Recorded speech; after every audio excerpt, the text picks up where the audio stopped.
الحمد لله الذي نحمده ونستعينه ونستغفره ونعوذ بالله من شرور أنفسنا وسيئات أعمالنا من يهده الله فلا مضل له ومن يضلله فلا هادي له أشهد أن لا إله إلا الله وحده لا شريك له وأشهد أن محمدا عبده ورسوله اللهم صل وسلم على سيدنا محمد وعلى آله وأصحابه أجمعين يا أيها الذين آمنوا اتقوا الله حق تقاته ولا تموتن إلا وأنتم مسلمون يا أيها الذين آمنوا اتقوا الله وقولوا قولا سديدا يصلح لكم أعمالكم ويغفر لكم ذنوبكم ومن يطع الله ورسوله فقد فاز فوزا عظيما صدق الله العظيم.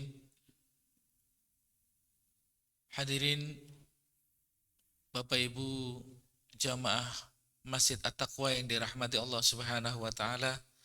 Alhamdulillah, puji dan syukur selalu kita memanjatkan kehadirat Allah Subhanahu wa taala yang telah menganugerahkan kepada kita nikmat-Nya yang begitu besar. Semoga dengan nikmat yang Allah berikan kita menjadi hamba-hambanya yang pandai bersyukur. Amin ya rabbal alamin. Ini Om udah masuk tapi belum ada extend ya? Saya masukkan extend. Iya. Yang extend aja Ustaz.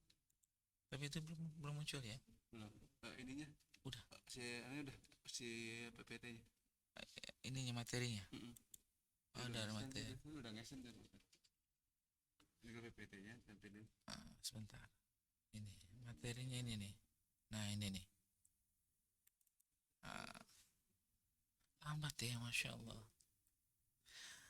Bapak Ibu yang dirahmati Allah Subhanahu wa taala, Ramadan telah meninggalkan kita sampai saat ini sekitar 2 minggu. Dan kebiasaan umat Islam di Indonesia, Lebaran itu cukup panjang. Kalau di Arab Saudi, setelah Lebaran cuma mengatakan Aid Mubarak, selesai. Aid Mubarak, Id penuh berkah. Dan tidak ada kegiatan seperti layaknya di Indonesia.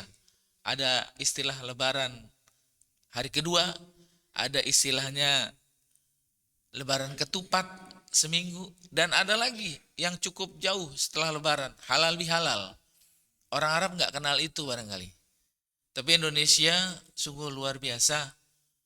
Sifat ramah dan menyadari akan kekurangan dan dosanya nggak cukup sehari Lebaran pada tanggal 1 Syawal. Sehingga di Indonesia ini setelah Lebaran 1 hari masih banyak kegiatan-kegiatan yang lainnya. Dan istilah Lebaran dengan halal bihalal itu memang produk asli kita. Dari zaman sebelum kemerdekaan, jauh istilah Lebaran itu dapat saya baca itu dari buku tentang sejarah Wali Songo, Pak. Wali Songo itu memproklamirkan atau menyampaikan istilah Lebaran kepada kita. Dari asal kata lebar sebetulnya itu. Lebar. Nah, setelah disebut lebar, artinya kan melapangkan. Lebar di dada kita, kita lapangkan, kita lebarkan sifat maaf kita kepada orang. Jadi sungguh luar biasa Wali Songo itu dalam berdakwah mengajarkan setelah Idul Fitri kita harus lebarkan dada kita untuk menerima permaafan orang lain. Itu arti lebaran. Jadi lebaran itu memang bahasa Indonesia kan, dari kata-kata lebar dia. Kemudian tambahin lebaran. Nah inilah artinya melebarkan dada kita. Ini diperkenalkan oleh Wali Songo. Makanya dakwahnya Wali Songo itu ya boleh kalau orang sekarang bilang bid'ah segala macam. Ya tapi sampai ke kebiasaan kita yang baik ini. Jadi kadang-kadang ada orang suka bilang bid'ah itu nggak ada zaman Nabi, nggak cocok dengan Wali Songo barangkali. Nah ini yang diperkenalkan oleh Wali Songo, Lebaran. Kemudian Indonesia saat merdeka itu kan ada apa namanya partai Pak dulu. Nah pada saat Insinyur Soekarno membubarkan partai Islam, Masyumi ya dulu ya Pak, saya belum lahir saat itu. Akhirnya partai-partai Islam itu dibubarkan oleh Soekarno dan terjadilah gejolak saat itu. Gejolak setelah diadakannya musyawarah, Insinyur Soekarno dapat masukan itu dari pimpinan-pimpinan Nahdlatul Ulama. Salah satunya Hadatul Syekh Hasyim Asy'ari dan juga ulama-ulama yang ada di Jawa Timur. Bertemu dengan Soekarno. Pada saat bertemu dengan Soekarno, beliau mengusulkan, Pak, sekarang baru saja Idul Fitri. Bagaimana perpecahan ini di kalangan umat Islam dan bangsa Indonesia akan berpecah belah ini, kita adakan acara halal bihalal. Insinyur Soekarno mengatakan, apa itu halal bihalal? Halal bihalal adalah menghalalkan dari segala apa yang menjadi rasa gundah gulana hati kita bangsa Indonesia yang saat itu sedang dikecamukan oleh isu politik dan lain sebagainya. Akhirnya terjadilah permusuhan bangsa Indonesia saat itu yang hampir terpecah belah.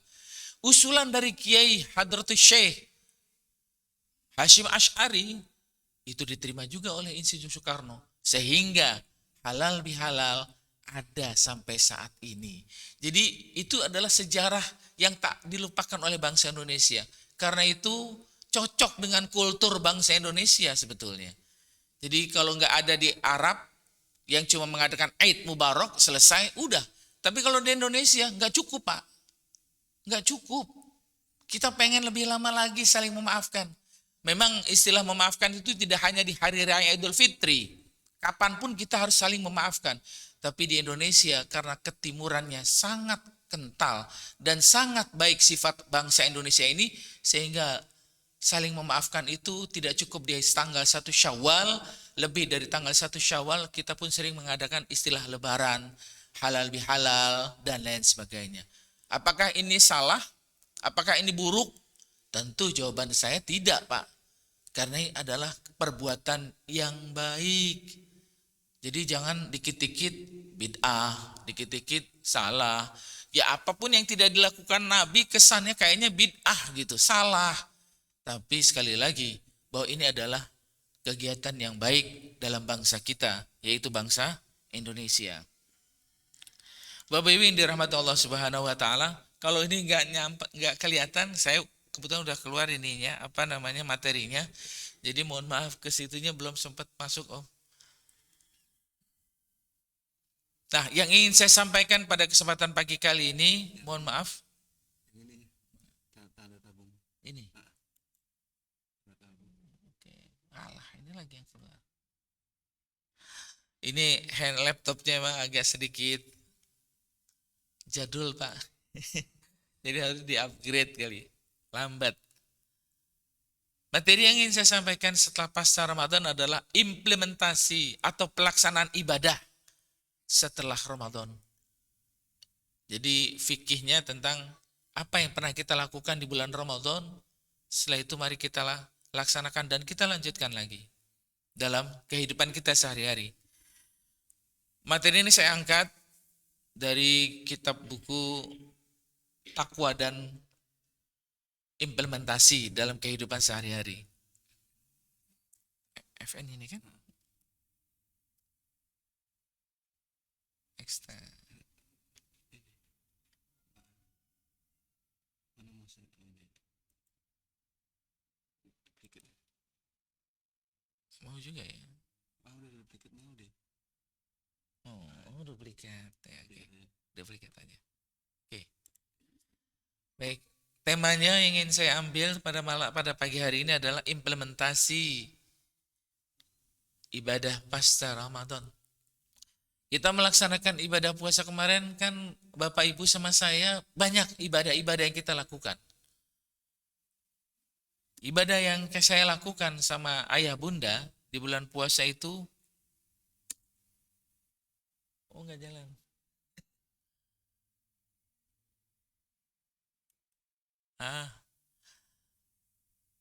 Ibadah yang kita lakukan bersama ayah bunda di bulan Ramadan itu ada qiyamul lail, sholat malam.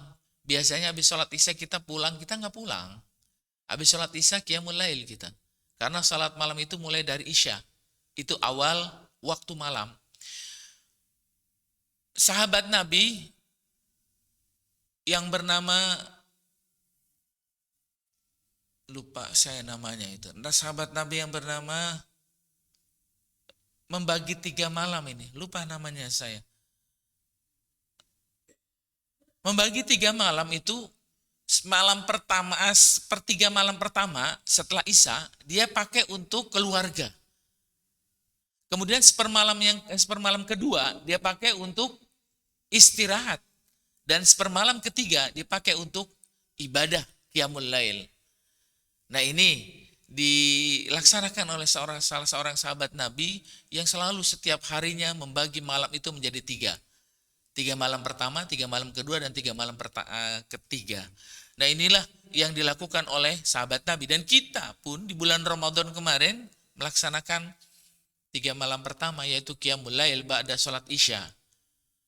Kemudian yang kedua, kita nggak meninggalkan tilawatul Quran, membaca Al-Quran pada saat bulan suci Ramadan. Kita berlomba-lomba dan bahkan juga mengkhatamkan Al-Quran. Kemudian ibadah kita yang lainnya adalah iktikaf di bulan Ramadan.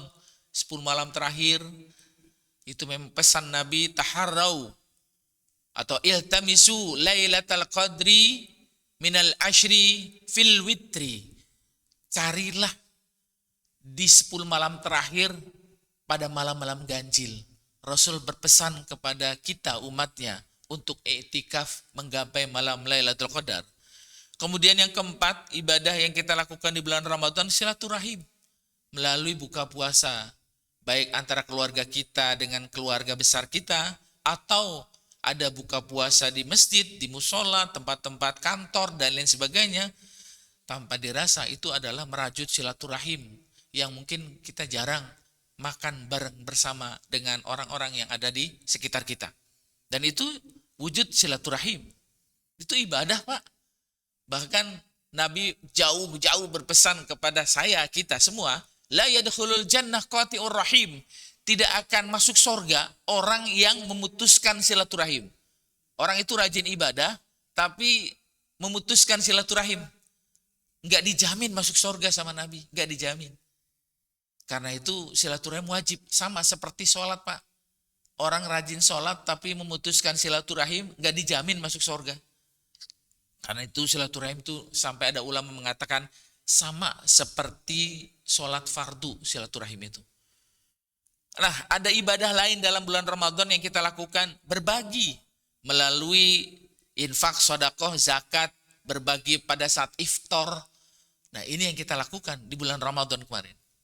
Kemudian yang ke-6-nya, kita menyambut malam kemenangan dengan bertakbiran. Itu bagian daripada ibadah. Dan perintah dalam Al-Quran pun ada.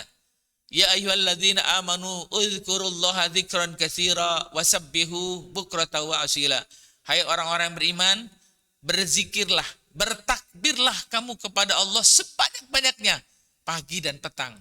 Makanya pada saat petang kita sudah mulai bertakbiran tuh setelah puasa terakhir maghrib sampai khatib Idul Fitri naik ke atas mimbar. Disitulah subuh atau pagi hari kita akan bertakbir. Kemudian yang ke-7 adalah halal bihalal atau istilahnya berlebaran yang dipakai oleh kebiasaan umat Islam di Indonesia. Sebetulnya ada satu lagi, Pak, ayah bunda. Sunnah Syawal 6 hari. Jadi ada 2 versi hadis, ayah. Hadisnya begini. Ini saya dapat dari Dr. Abdul Muta'ali, dosen pasca sarjana UI dan UIN. Beliau ini spesialis sejarah dan kebetulan saya ngaji sama beliau. Beliau menyampaikan ada 2 hadis tentang Syawal, ayah. Yang Nabi laksanakan puasa Syawal itu, kata beliau dalam kitab hadisnya, man soma Ramadana summa. Ini pakai summa.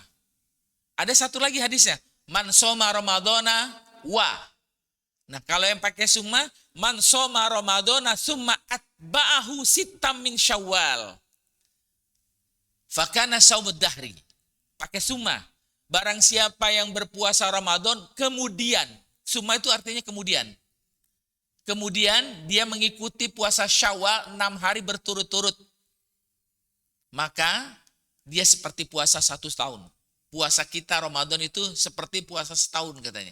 Kalau ikuti puasa sunnah 6 hari setelah Syawal. Nah, summa di sini artinya ayah, bunda, bisa dilakukan enggak berturut-turut. Enggak habis 1 Syawal, tanggal 2 Syawal dia puasa, enggak. Dia nunggu tamu udah habis, seminggu setelah Lebaran dia puasa Syawal. Nah, ini pakai summa. Jadi nunggu seminggu, biar tamu saya habis, saya juga silaturahim kemana-mana, setelah itu saya puasa Syawal. Jadi nggak terganggu puasanya. Ini pakai summa. Nah, yang Nabi lakukan bukan summa. Man soma Ramadana wa atba'ahu. Barang siapa yang puasa Ramadan, tanggal 2 Syawal, langsung puasa. Ini Nabi. Ada yang biasa, ada nggak yang biasa kayak gitu? Jadi lagi banyak tamu, kita lagi puasa. Ini puasanya Rasulullah. Rasulullah kalau puasa Syawal itu dilanjut ayah. Setelah satu Syawal, Lebaran hari ini pagi itu, besok sudah puasa. Nah ini yang pakai wa'at ba'ahu. Dan diikuti langsung dengan puasa Syawal, maka dia puasa 1 tahun penuh, ibarat melaksanakan puasa Ramadan tadi. Jadi ada yang di jeda-jeda, ada yang langsung Pak. Tinggal kita mau yang mana. Tapi kalau orang-orang tua dahulu memang puasanya langsung. Kalau zaman-zaman sekarang kita nunggu habis Lebarannya udah menjelang 2 minggu baru kita mau puasa Syawal supaya nggak mengganggu tamu dan lain sebagainya. Nah ini juga barangkali tinggal kita, kebiasaan kita maunya yang kemana. Ada juga hadis yang ketiga ayah. Sebetulnya ada hadis yang ketiga. Cuma ini jangan direkayasa sama saya ayah bunda. Puasa yang ketiga ini hadisnya adalah dari Abu Darda dan Salman Al-Farisi. Pada suatu saat Salman Al-Farisi itu puasa sunnah. Ini diibaratkan puasanya puasa Syawal bisa juga ini. Karena Syawal, Ayamul Bid, Senin Kemis kan puasa sunnah semua bunda kan. Salman Al-Farisi sedang puasa sunnah. Lalu dia pergi ke rumah Abu Darda, sahabat Nabi yang lain. Ternyata Abu Darda kedatangan Salman Al-Farisi itu menyediakan hidangan, makanan. Pada saat sudah jadi makanannya, dihidangkan di sebuah meja, kemudian Salman Al-Farisi diajak makan oleh Abu Darda. Lalu Salman Al-Farisi bilang, wahai sahabatku, aku ini sedang puasa sunnah. Jadi maaf, aku nggak bisa makan yang kau sediakan padaku. Abu Darda nggak mau kalah. Kata Abu Darda, wahai sahabatku, aku pernah dengar dari Nabi SAW, kalau aku sebagai sahabatmu sudah menghidangkan makanan dan kau sedang melaksanakan ibadah puasa sunnah, maka kata Rasulullah, kau boleh makan, mencicipi hidanganku. Setelah itu lanjutkan puasamu. Mendengar cerita itu, Salman Al-Farisi langsung bertanya-tanya di hati, apa benar Rasulullah menyampaikan itu? Akhirnya Abu Darda meyakinkan kepada Salman, benar, ini dari Rasul. Karena diyakini oleh Abu Darda kepada Salman, sahabat Nabi yang lainnya ini, sehingga Salman Al-Farisi mengiyakan, kalau gitu saya makan. Makan sekedarnya, setelah itu karena ingin menghormati tamu, Salman Al-Farisi makan. Selesai makan, percakapan selesai, Salman pergi ke Rasulullah. Sampai di depan Rasulullah dia cerita, wahai Rasulullah, aku sedang puasa hari ini. Tapi Salman Al-Farisi, Abu Darda bilang, kalau aku bertamu, pada saat bertamu itu aku sedang puasa sunnah, boleh katanya mencicipi makanan dan melanjutkan puasa. Apakah itu demikian ya Rasulullah? Salman tanya sama Rasul. Apa jawab Rasul, ayah bunda? Sodako Abu Darda. Abu Darda benar perkataannya. Jadi memang pernah didengar oleh Abu Darda, boleh kalau puasa sunnah yang kita lakukan, lalu kita pergi ke rumah saudara kita, dihidangkan makanan, kemudian kita makan. Setelah itu kita lanjutin puasa. Cuma ada catatannya ayah bunda dari para ulama. Catatan yang pertama, jangan direkayasa. Saya mau puasa Syawal, saya mau ke rumah Pak Andi. Pak Andi, nanti saya mau ke rumah Pak Andi, hidangkan makanan, walaupun saya lagi puasa. Pak Andi akhirnya menyediakan. Ini udah direncanakan, tidak boleh. Langsung, pada saat saya memang lagi puasa, berkunjung ke rumah sahabat, saudara, pada saat puasa saya memang puasa sunnah, boleh makan. Yang kedua syaratnya, jangan mengenyangkan ayah bunda. Jangan sampai 1 piring nasi. Itu niat banget namanya. Sekedar menghormati. Ini hadis yang ketiga. Dari Salman Al-Farisi dan Abu Darda. Jadi boleh puasa sunnah. Sekedar mencicipi, tidak direkayasa. Ketika kita datang sedang berpuasa sunnah ke rumah orang yang sedang kita silaturahim, kemudian disidangkan, kita boleh dengan catatan tidak direkayasa dan juga tidak sampai mengenyangkan perut kita. Ini ada hadis 3 yang bisa saya amalkan untuk melakukan ibadah-ibadah sunnah. Ayah bunda yang dirahmati Allah, jadi ada 8 tuh ibadah yang kita lakukan pasca Ramadan. Sekarang pertanyaannya, kan barangkali, Om, ini kalau saya, udah, akhirnya berganti lagi seperti ini. Kenapa? Sebentar. Nah, tujuan puasa kan kita tahu ya. Surat Al-Baqarah tuh yang sering dibaca oleh para ustadz. Ujungnya apa? La'allakum tattaqun. Agar kita menjadi orang yang bertakwa. Kok nggak timbul ya? Nggak timbul lagi. Ini kaca. Tapi nggak timbul ini. Tujuannya mestinya ada, tapi nggak kebaca ya. Space nggak kelihatan. Iya, ini nggak ada ya. Kok ada tulisan slide ya? Ini mesti ganti di lem biru. Lempar ganti yang baru katanya. Baik, tujuan berpuasa kan ayah bunda tahu, la'allakum tattaqun, agar kita menjadi orang yang bertakwa. Nah, ini judul yang saya ingin sampaikan, implementasi ibadah pasca Ramadan supaya kita menjadi orang yang bertakwa katanya kan.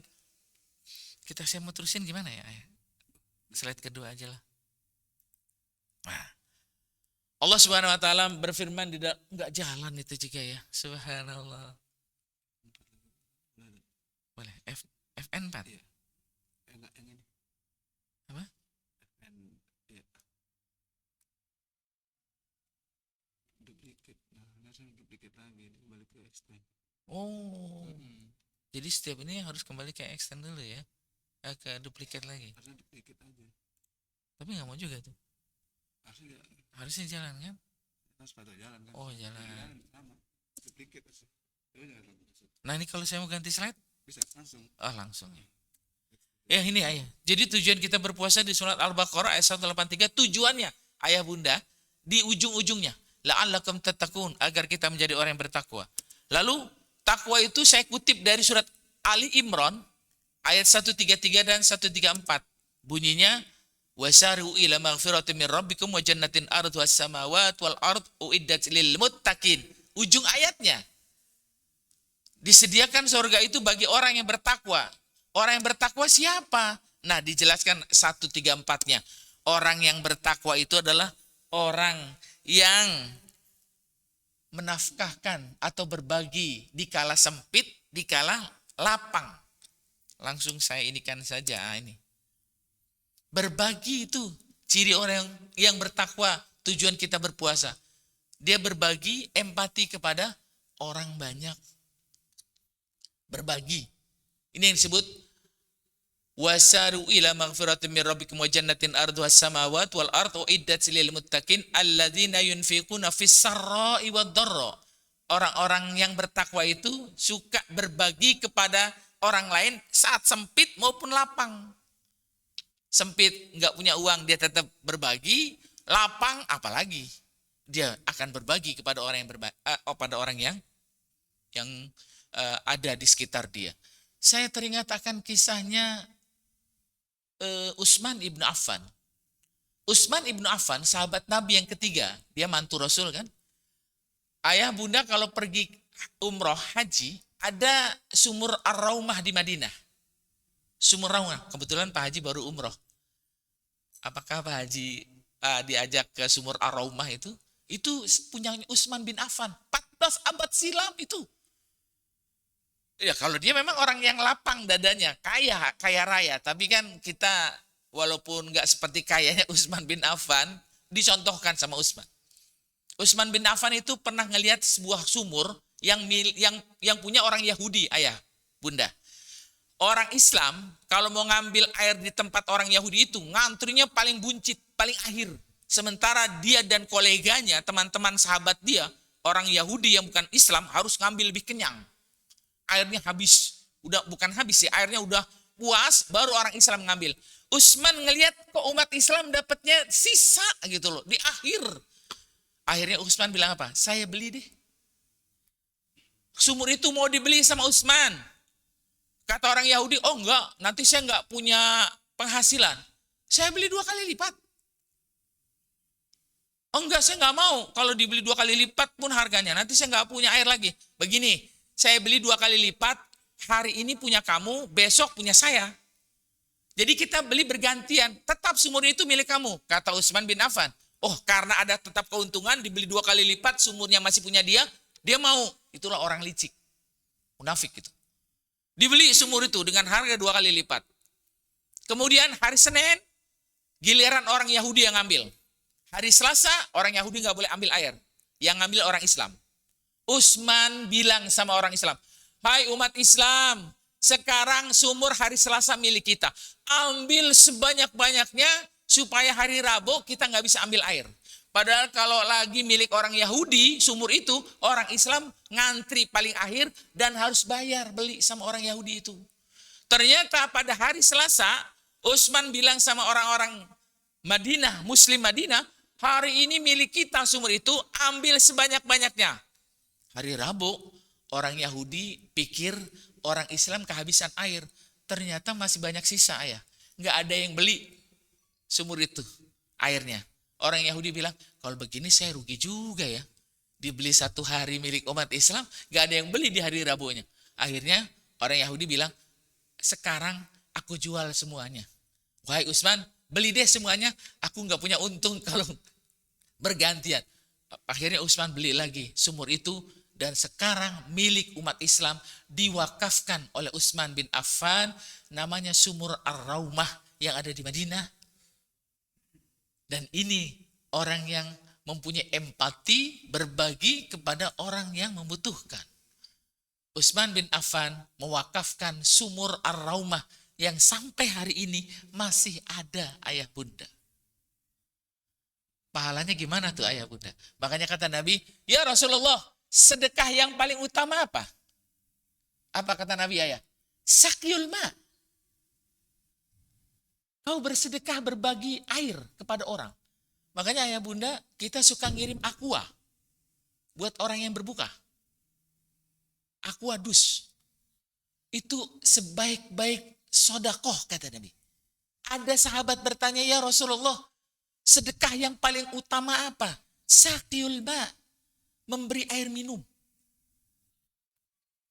Kalau ayah punya tanah di kampung, di desa, airnya kering, ayah gali, kemudian irigasi airnya itu, ayah yang modalin, sampai ke petani, petani itu akhirnya bisa menumbuhkan padi-padi yang kita makan jadi beras, jadi nasi, beras itu, pahalanya bagaimana ayah? Saya nggak tahu, mungkin butiran-butiran padi itu pahalanya ayah. Airnya saya yang membuat irigasinya. Inilah yang dilakukan Utsman bin Affan. Alladzina yunfiquna fis sarra wad dharra. Ini sudah kita lakukan di bulan Ramadan kemarin, ayah. Ngasih air 1 dus untuk orang berbuka puasa, sekarang pun bisa kita lakukan. Di mana masjid yang suka mengadakan, ada memberikan air-air aqua. Kemudian di situ kita memberi masjid untuk orang-orang musafir dan orang-orang yang ingin kehausan, menghilangkan rasa hausnya dengan minum. Itu.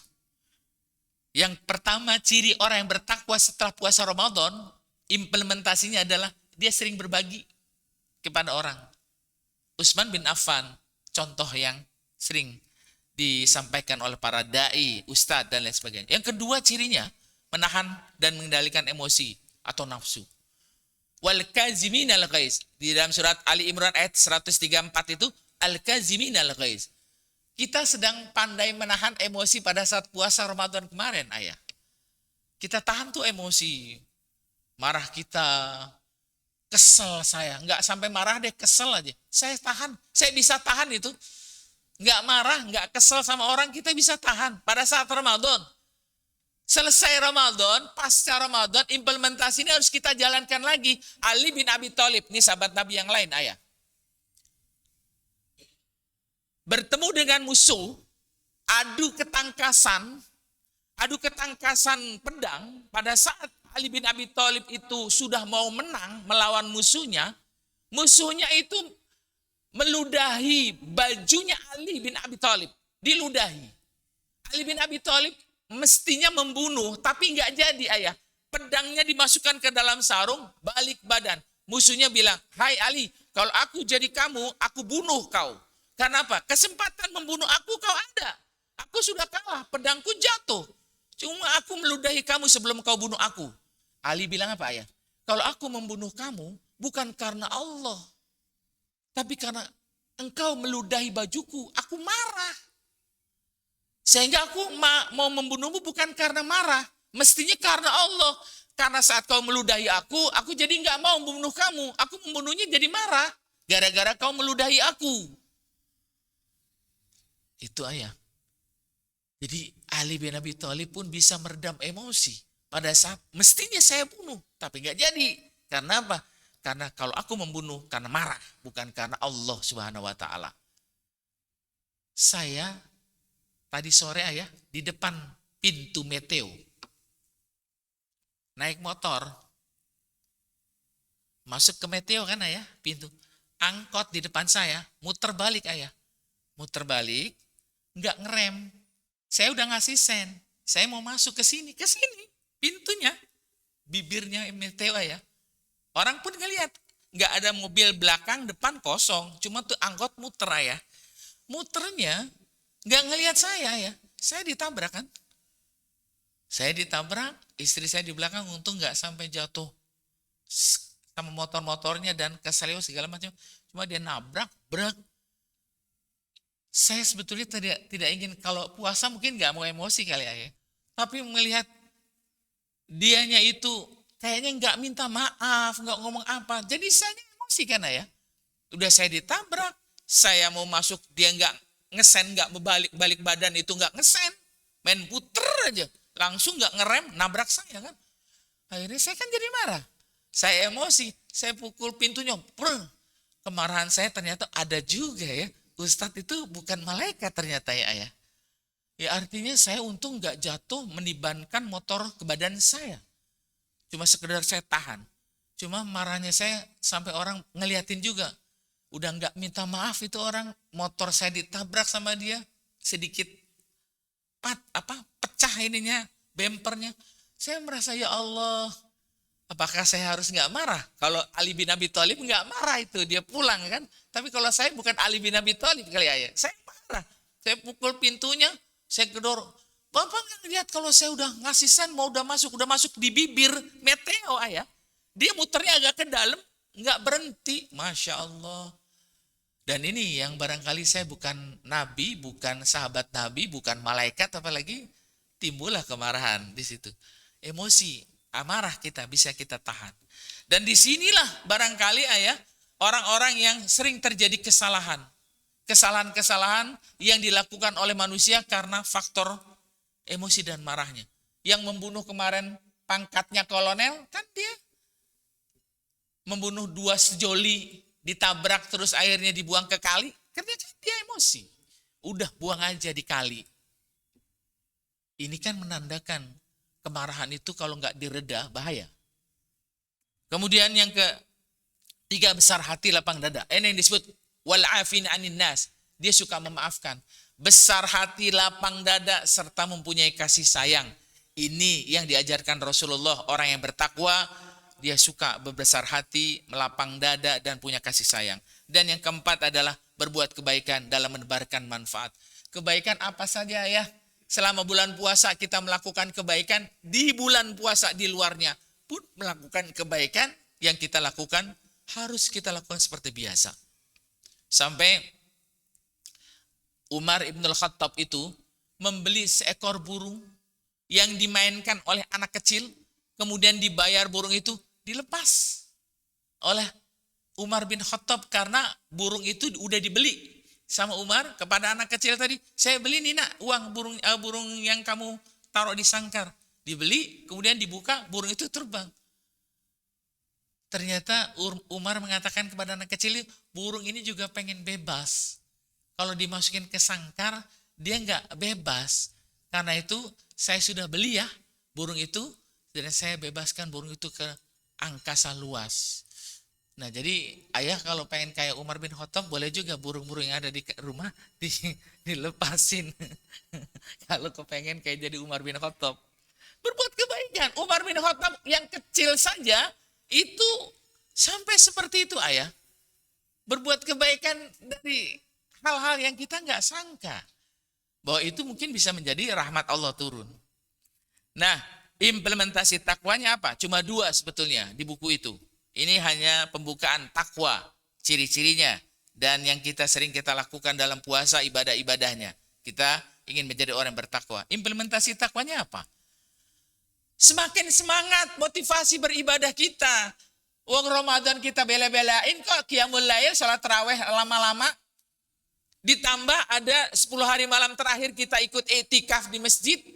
Apalagi kalau ada di Mekah seperti Pak Haji, nggak mau meninggalkan ibadah di Masjidil Haram, pasti selesai Ramadan ini implementasinya.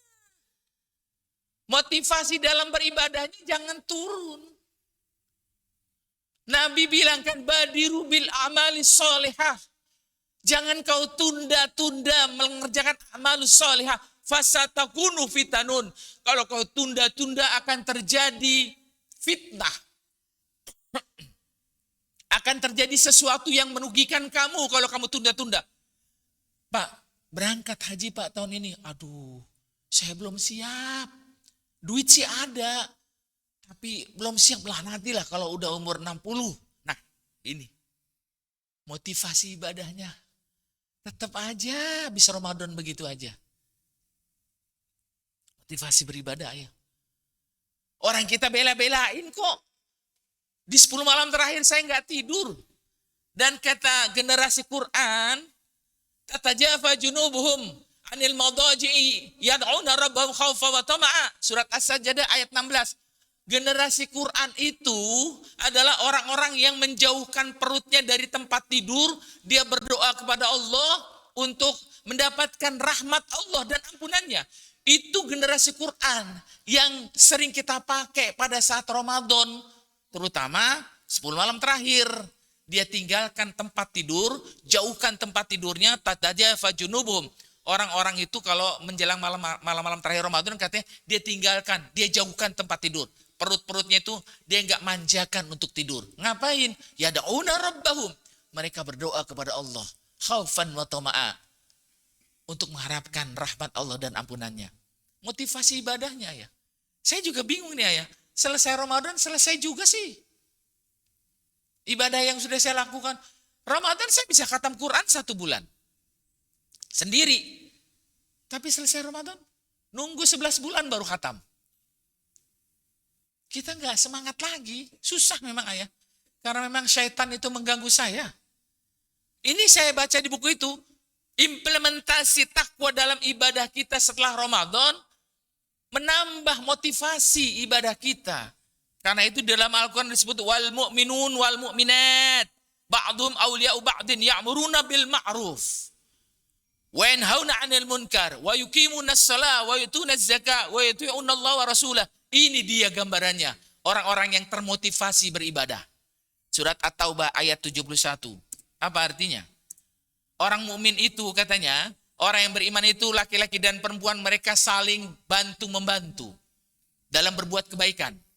Sebagian dari mereka menyuruh berbuat baik. Ada kebaikan dia ajak orang lain. Yuk Pak, kita itikaf malam-malam terakhir Ramadan. Selesai Ramadan, ajak lagi. Ayo Pak, kita baca Quran. Ayo Pak, kita qiyamul lail. Kan susah.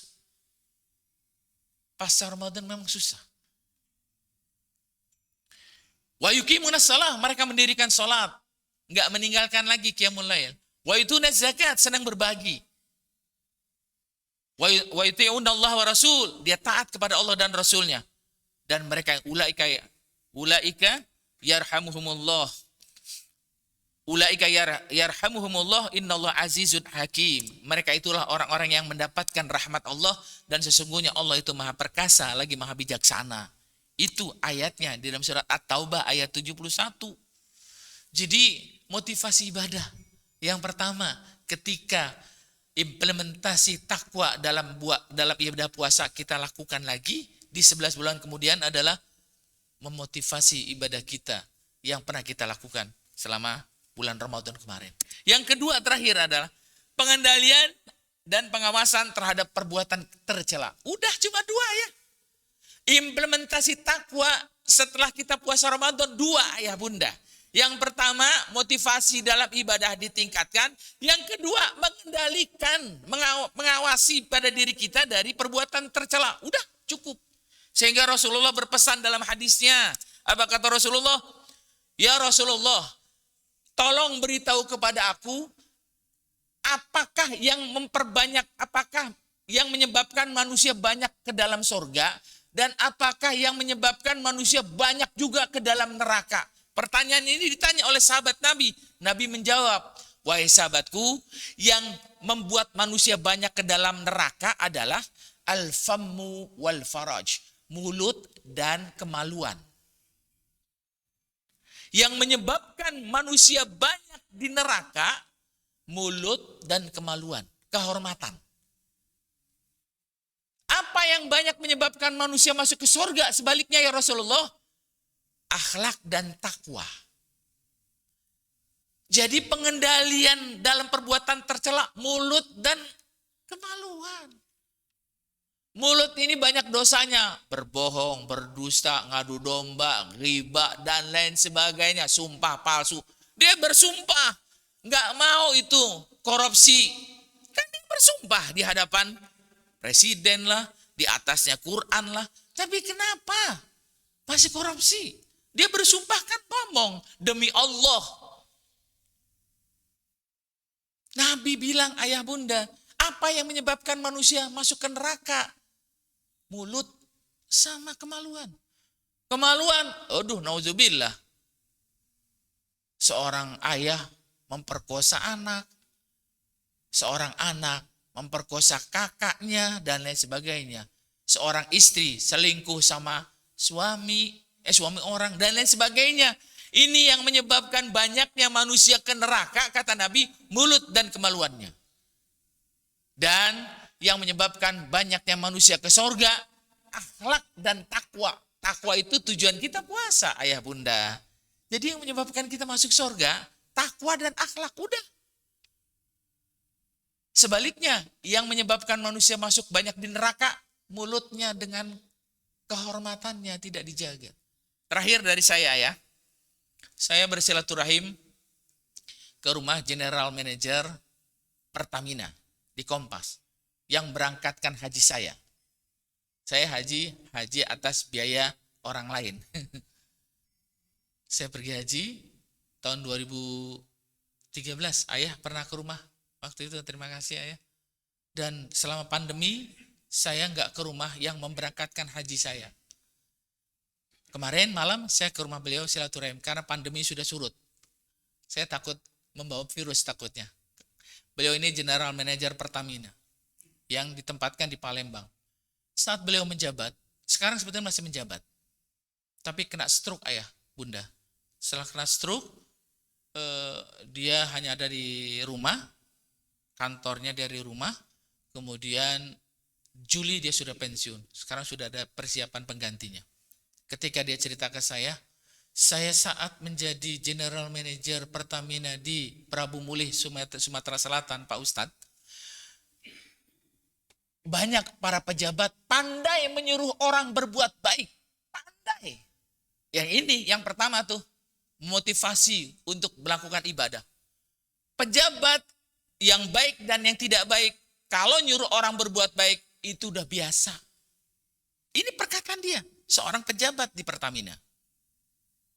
Tapi satu Pak Ustadz, yang tidak bisa dijaga oleh pejabat, dia nggak bisa mengendalikan perbuatan tercela.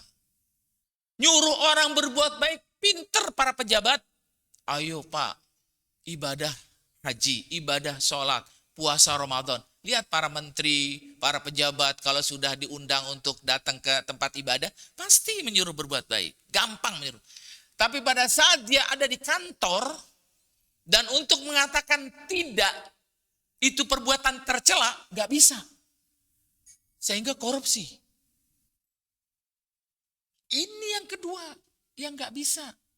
Dia cerita ke saya, maaf, saya anggap beliau orang baik ayah. Karena apa?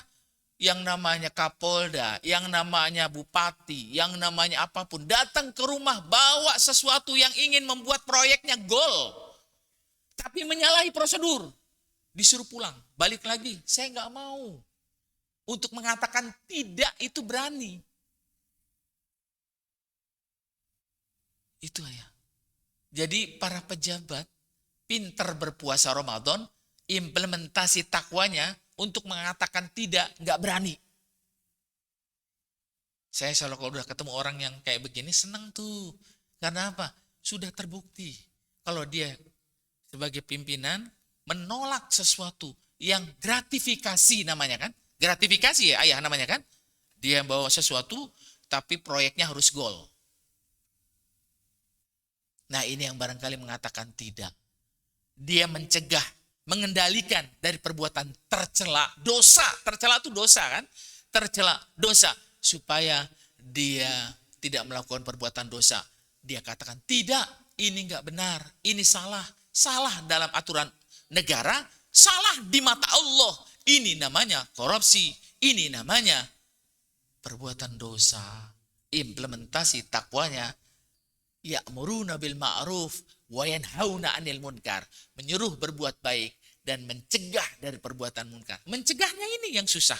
Ini implementasi takwa dalam ibadah kita Ramadan yang bisa kita lakukan di bulan Ramadan dan di luar Ramadan, meningkatkan dan mencegah dari perbuatan dosa yang pernah kita lakukan selama di luar Ramadan. Ini yang bisa saya sampaikan ayah bunda. Mohon maaf, memang ini agak terganggu kadang-kadang dengan laptop. Saya udah mikir tadi, kalau udah main di laptop nih ada satu kendala, laptop saya mungkin agak kuno, jadi agak lama tadi. Terima kasih Om yang telah membantu ini. Ayah bunda kalau ada yang mau tanya silakan, kalau nggak ada yang tanya paling gampang. Oh ya silakan ayah.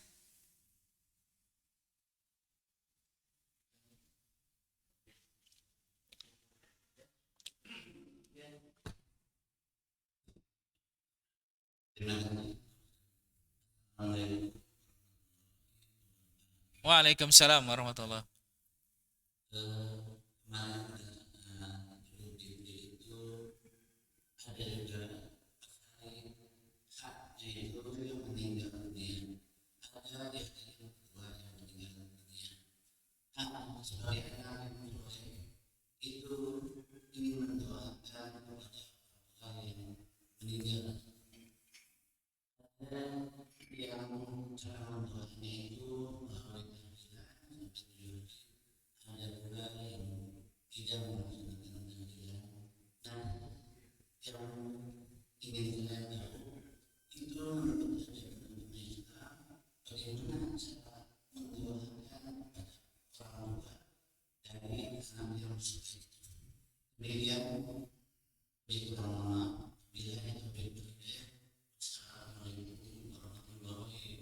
Waalaikumsalam warahmatullahi wabarakatuh. Ini bagian dari ibadah ayah.